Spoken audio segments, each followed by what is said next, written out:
worship and prayer. So let's pray. Bow your head. There we go. Number 6, 24 through 26. The Lord bless you and keep you.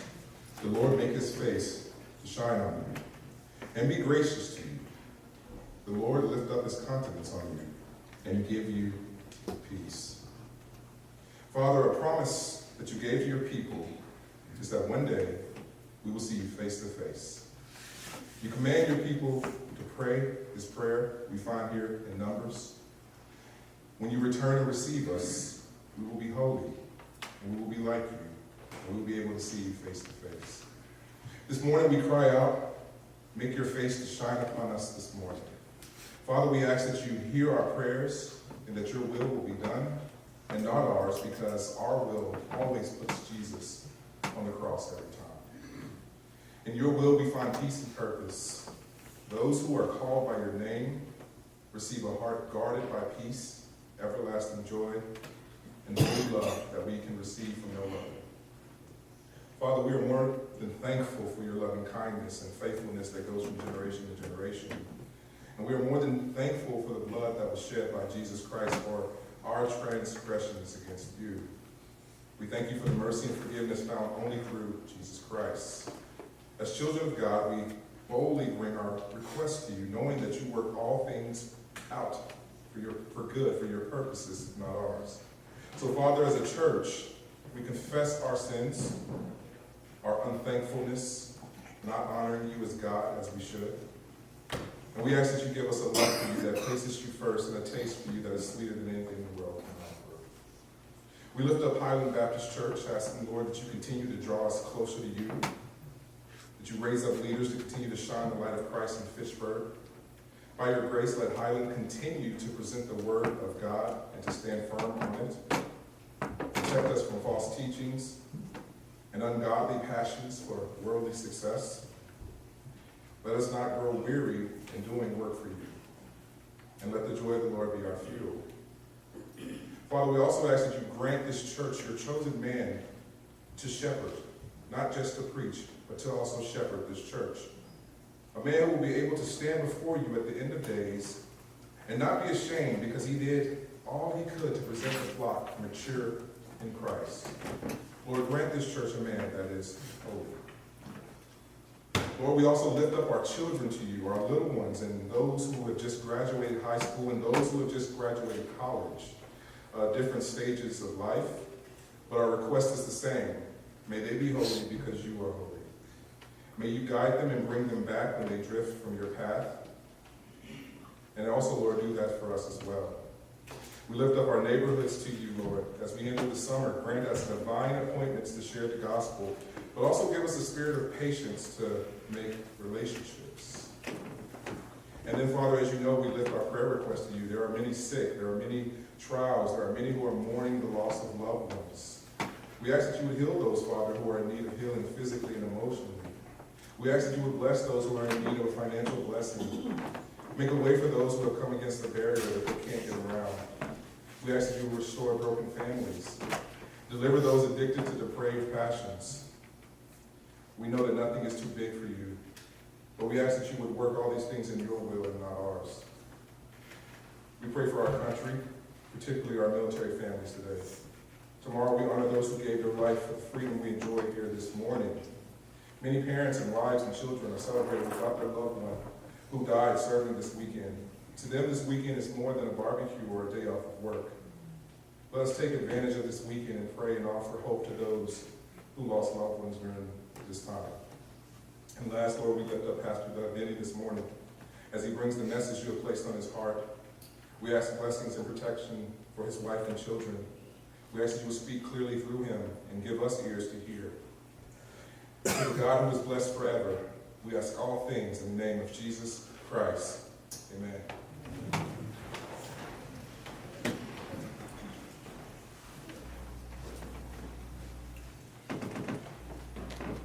All right. How you guys doing this morning? Good. Good? Sound great. You sound really happy to be here. You guys know that. But I am actually really excited. I get to introduce a close friend of mine, Pastor Doug Denny. A little bit of a story. I used to think I wanted to go into youth ministry. And so I actually served as a youth minister at Bridgewater Baptist Church. And that's where I found out that I wasn't called to youth ministry. Yeah, I don't know if you knew that. But while I was there, I learned a lot. And I wrote down some things. I learned the importance of obedience, holiness, forgiveness, love for ministry, and also learned how hard ministry is. And all of these things were learned from watching Pastor Doug Denny as he led Bridgewater Baptist Church. If I had to choose a word to place on him, it would be perseverance. Not self-sufficient perseverance, but perseverance that says, I trust in you, Lord, even though I have no idea what's going on. I got to see him do that daily, serving under him as I worked in Bridgewater with him at Bridgewater Baptist Church. I also watched him shepherd his family, and he said something to me. He said, don't lose your family doing ministry. As a young man, that brushed over my head, but as I planted a church and a pastor of a church, I see how easy that can happen. That was very wise counsel for a young man. So I've asked him to come speak this morning.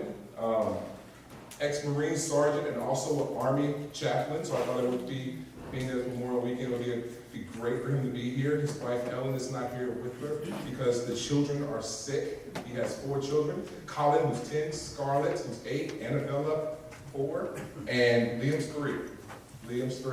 But they were sick and couldn't be here. And so I just want us to just give a hearty Highland applause for Pastor Doug.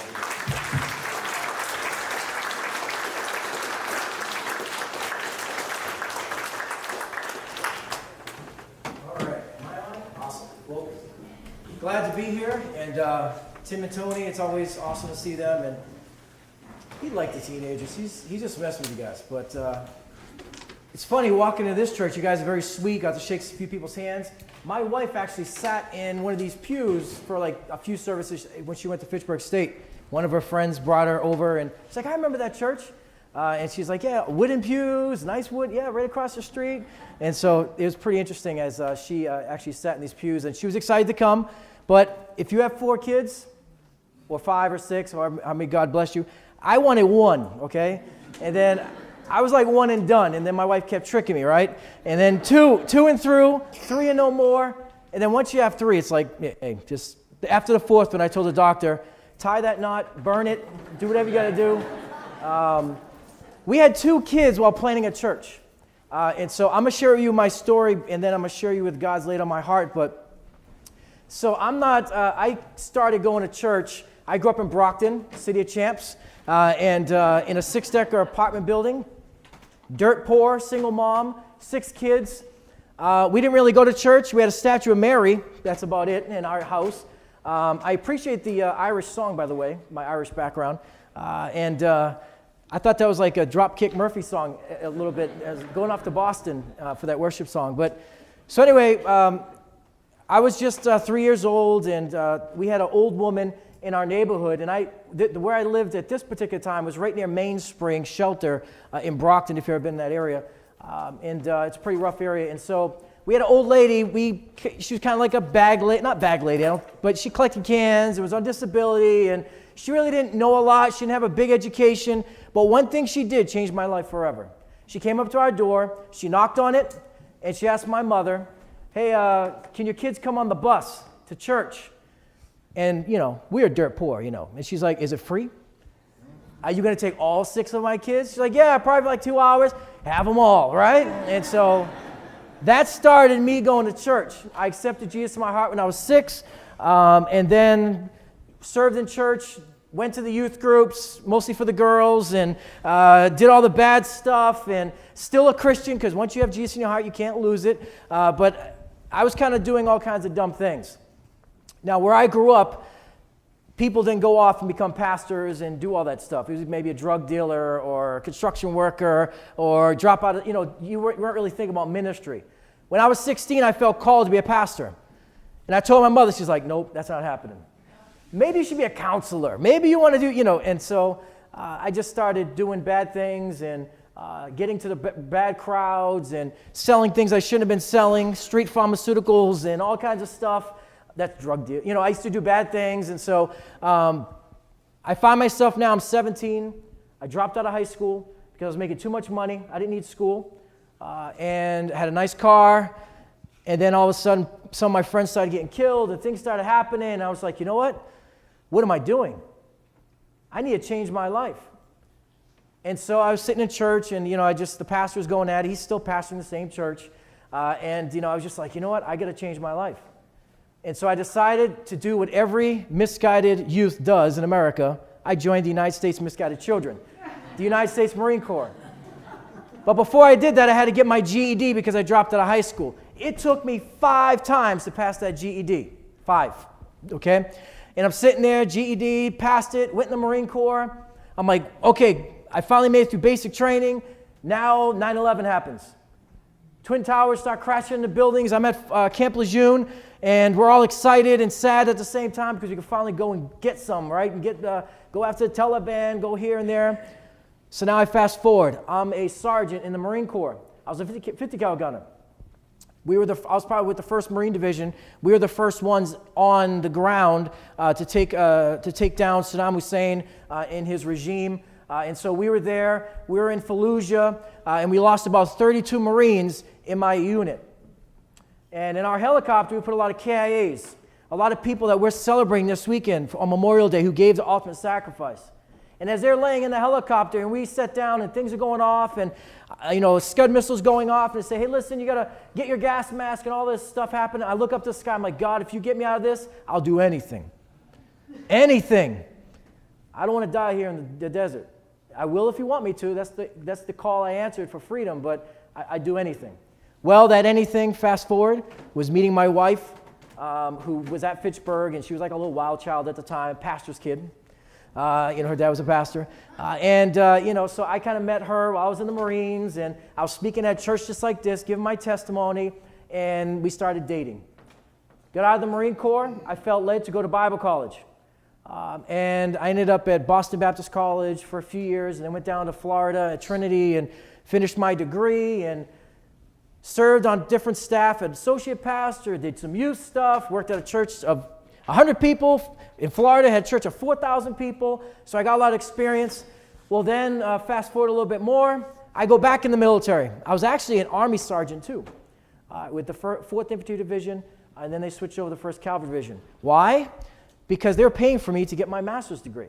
And so I did that for a year, got direct commission from sergeant to lieutenant, and went from lieutenant to captain and served as an active duty Army chaplain after I did all that. I ended up, Lord blessed me from a GED to, I have 3, I have an MDiv, Master in Education and a Master in Counseling, but the only thing I put on my wall is my GED. It's funny, I was a chaplain of the whole, Fort Story, the whole base of a few thousand soldiers, and they'd come in my office and say, Chaplain, all you got is GED? And I'm like, don't worry, I'm good, I got a degree. Anyway, 2011 kicks in. And a lot of things are changing in the military and, with don't ask, don't tell and all kinds of stuff. And they tell me, hey, you got to teach this and teach that. And I'm like, I don't know about that. I'll dress like a clown. I'll bend over backwards, but I can't, I got to, I got to say what sin is and what isn't. And so I just felt, maybe it's time for me to step aside. So I decided to leave the military after being in it since 1999 to 2011.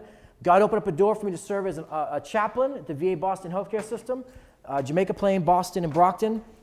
But at that time, I'm like, man, I didn't know, we didn't have anything to step into. We had nothing. I was like, started filling out my resume, and I'm like, man, I got to start candidating for churches.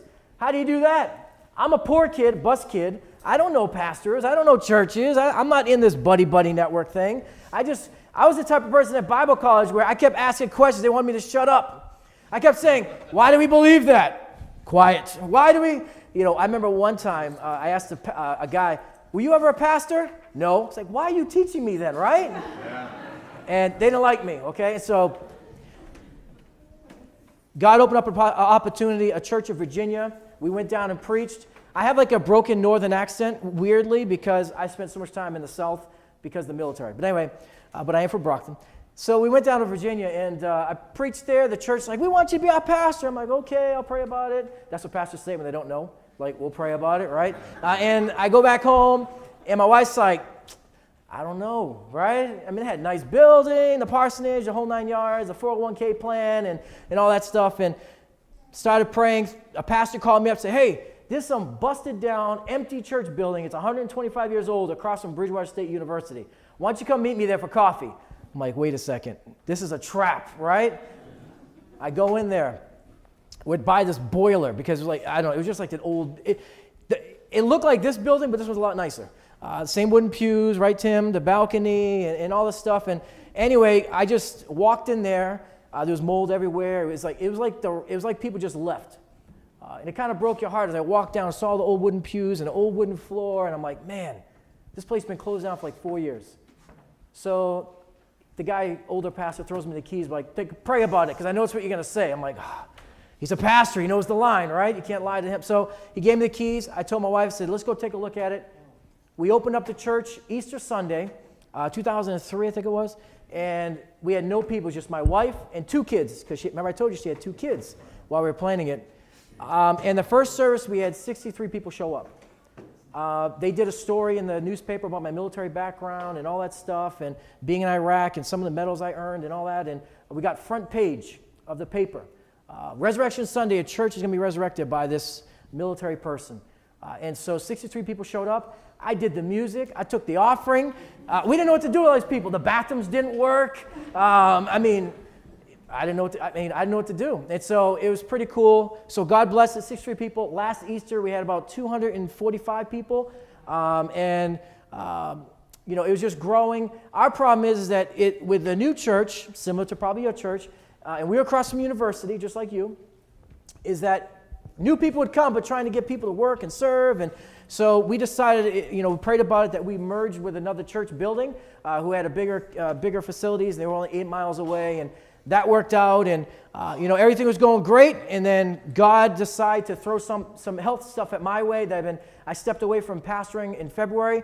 I got some spine issues that I've been dealing with. And through therapy, I'm pretty much regulated with some medicine. But God's allowed me at this time to kind of go back to my home church. And because when Tim talked about family, as a pastor, if you don't worry about you got to be no good. And so, I did that in February, and my wife and I have been at a home church kind of thinking about what our next steps are and praying about it. And I wanted to give you all that blurb about who I am. So you're not sitting there looking at me and saying, who the heck is this guy, right? Who's this person up here talking? I know what it's like to be poor. I know what it's like to make money. I was a captain, okay? I made 6 figures. I know what it's like to have kids and struggle. I know what it's like to have things happen in your life that you can't control. When I was 19 in Japan, my wife died. My mom died, not my wife. She didn't. My mom died. I know what that's like to lose someone, and cancer, and all these things that happen. But in the midst of all that, what I'm going to share to you today is there's one thing to try to motivate me, and hopefully it can motivate you, is remembering what you're doing, what you do for, and that's the cause. Life's not going to be easy. When you accept Jesus in your heart, it's not like, okay, life's going to be a great thing.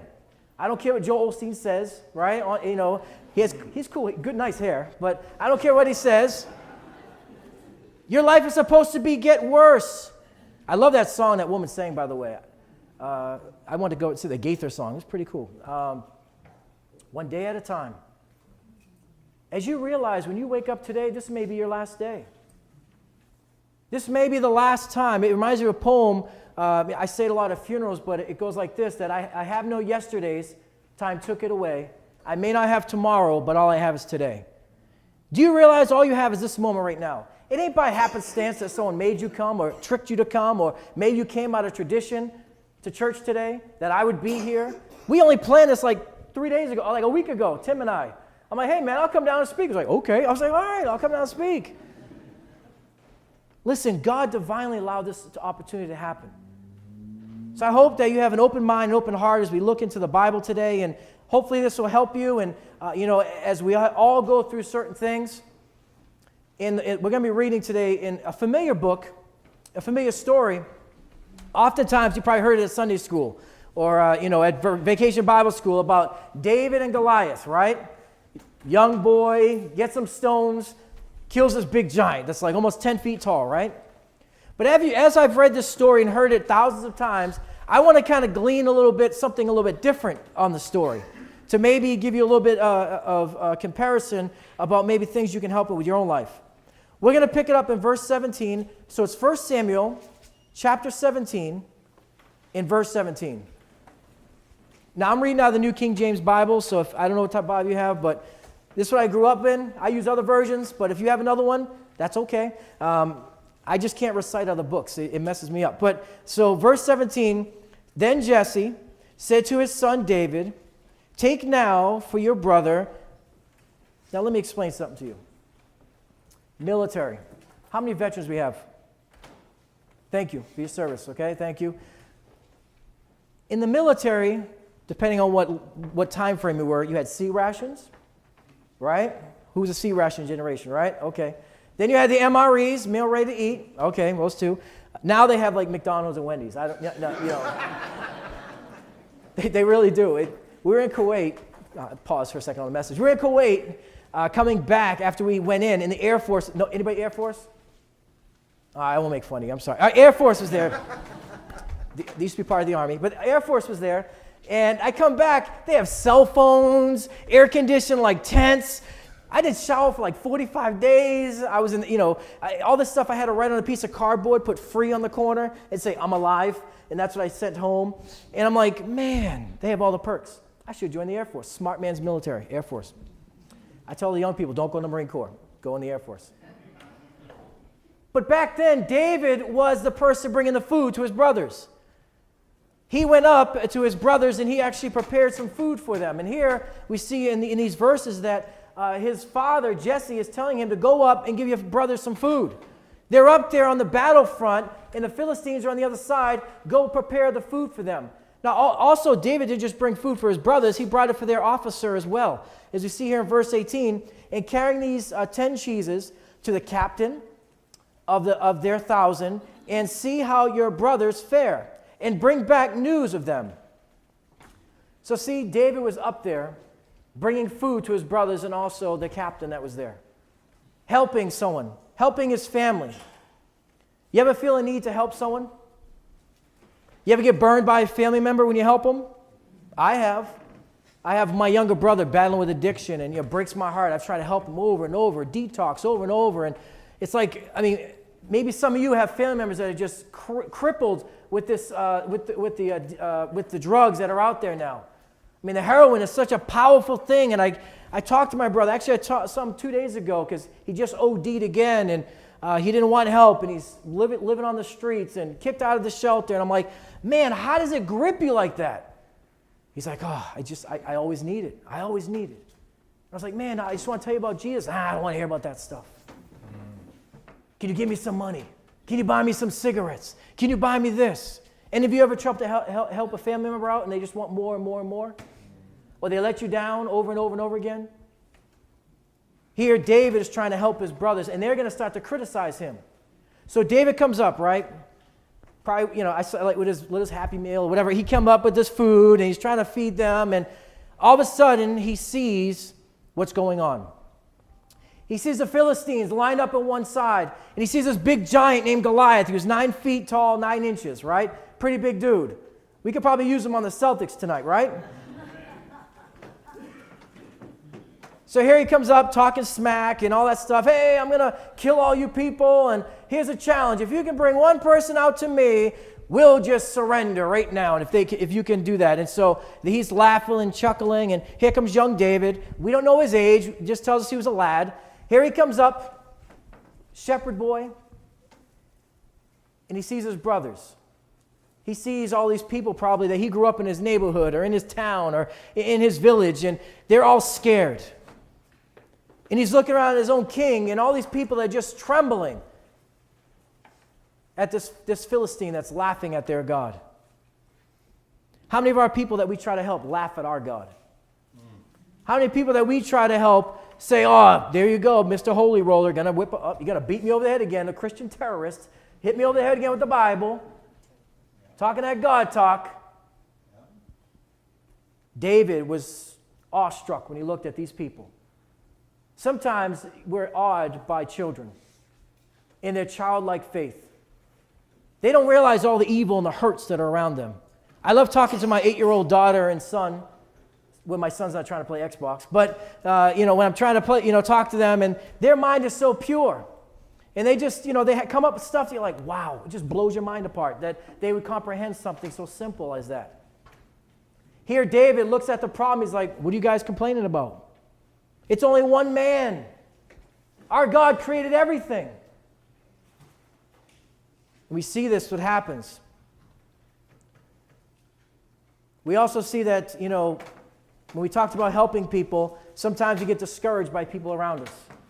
David would get discouraged as soon as he started thinking that. His brothers were quick to saying, look, boy, what do you know? Go back to tending the sheep. Go back to cleaning up their poop and putting them back in the kennel and go do all that stuff that you need to do. This isn't your business. You've never been in the military. You don't know what you're talking about. How many people you know that tell you that? You don't know what it's like to deal with the financial problems I'm going through. You don't know what it's like to lose someone, a loved one. You don't know what it's like to be addicted to drugs or to have money for rent. People will say that to you all the time. Or maybe it's not helping someone. Maybe you have a dream or a passion and people are putting you down. I remember my wife was telling me, she told her mother she wanted to be a lawyer. Her mother said, that's not happening. She meant well, her mother was a little bit outspoken, but she said, nah, you should stick with something else, right? We're going to, and she was told her that. How many of your family members crush your dreams? How many of your family members put you down or discourage you? How many of your family members put your faith down? Well, that's good for you, but not for me. So here, David is awestruck by this. Now, if you don't believe me about the family thing, in Matthew chapter 10 and verse 36, it says, a man's foe shall be thy of his own household. Some of the greatest people that are going to be against you are your own family. That's why Jesus says, I will never leave you nor forsake you. Don't be elbowing your husband or wife, right? That's you, right? It also references that in Micah chapter 7 and verse 6, if you want to look that up. In 1 Samuel chapter 30 and verse 6, it says, but David encouraged himself in the Lord his God. Maybe you're at a point where you're trying to help somebody, like David was trying to help his brothers, and they're ridiculing him. Or maybe you're trying to advance your life and people are ridiculing you. Who's going to encourage you? Who are you going to look for strength from? God. Now, if you're doing something that's like crazy out there, you should listen to wise counsel. I'm going to go open up a coffee shop and name it Dunkin' Donuts. That's kind of, well, you're going to do something that's really crazy. It doesn't really make a lot of sense. Seek wise counsel. Pray about it.